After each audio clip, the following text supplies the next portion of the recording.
ರಾಜ್ಯಸಭೆಯಲ್ಲಿಂದು ಕಲಾಪ ಆರಂಭಗೊಳ್ಳುತ್ತಿದ್ದಂತೆ ಸಭಾಪತಿ ಸಿಪಿ ರಾಧಾಕೃಷ್ಣನ್ ಕಾರ್ಗಿಲ್ ವಿಜಯ ದಿನದ ಹಿನ್ನೆಲೆ ಭಾರತೀಯ ಸೇನಾಪಡೆಗಳ ಹುತಾತ್ಮ ಯೋಧರಿಗೆ ಗೌರವ ನಮನ ಸಲ್ಲಿಸುವ ವಿಚಾರ ಪ್ರಸ್ತಾಪಿಸಿದರು.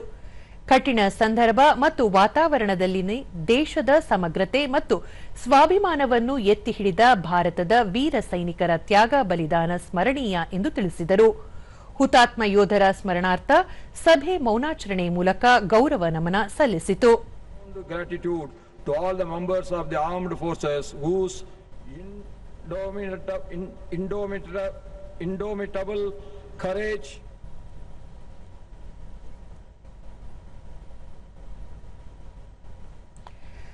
ಬಳಿಕ ಸಭಾಪತಿ ವಿವಿಧ ಕಾಗದ ಪತ್ರಗಳ ಮಂಡನೆಗೆ ಅವಕಾಶ ಮಾಡಿಕೊಟ್ಟರು.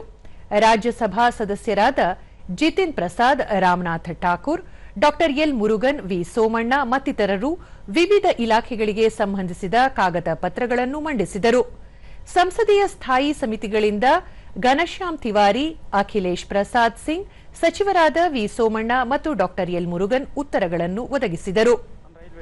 18th Lok Sabha rise to announce that the government business for the week commencing Monday, the 27th of July 2026 will consist of number 1, consideration of any items of the government business carried over from today's order paper. It contains introduction, consideration and passing of the ಪ್ರಶ್ನೋತ್ತರ ಕಲಾಪ ಆರಂಭವಾಗುತ್ತಿದ್ದಂತೆ ರಾಜ್ಯಸಭೆ ವಿರೋಧ ಪಕ್ಷದ ನಾಯಕ ಮಲ್ಲಿಕಾರ್ಜುನ ಖರ್ಗೆ ದೆಹಲಿಯಲ್ಲಿ ನಡೆಯುತ್ತಿರುವ ವಿದ್ಯಾರ್ಥಿಗಳ ಹೋರಾಟದ ವಿಚಾರ ಪ್ರಸ್ತಾಪಿಸಿದರು.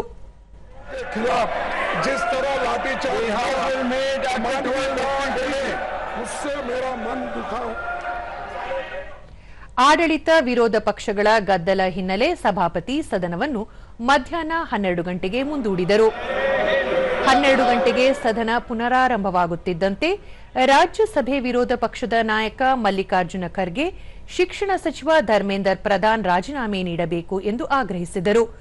ಗದ್ದಲ ತಾರಕಕ್ಕೇರಿದ ಪರಿಣಾಮ ಸಭಾಪತಿ ಸದನವನ್ನು ಮಧ್ಯಾಹ್ನ 2 ಗಂಟೆಗೆ ಮುಂದೂಡಿದರು.